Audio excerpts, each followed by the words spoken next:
পিঠা বানাইতেছি ভাই। উগান্ডা একটা দেশের নাম।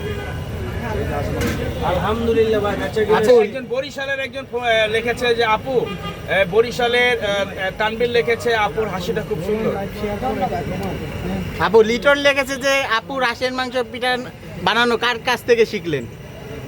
শেখা লাগে কোনো কিছু? আপু হিরো আলম কমেন্টস করেছে যে আপনার সাথে আমি দেখা করতে চাই। এই যে হালাই দিছে টেস্ট করে।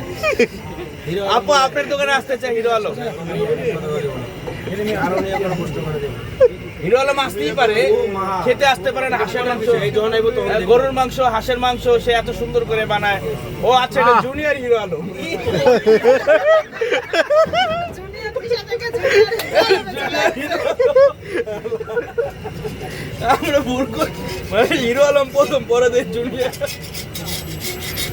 তো যাই হোক, আসবে, সমস্যা নেই। আপু পিঠার চাহিদা কি আরো বাড়ছে নাকি? এই পিঠা শেষ শেষ শেষ। আপনারা চাচ্ছেন আছেন?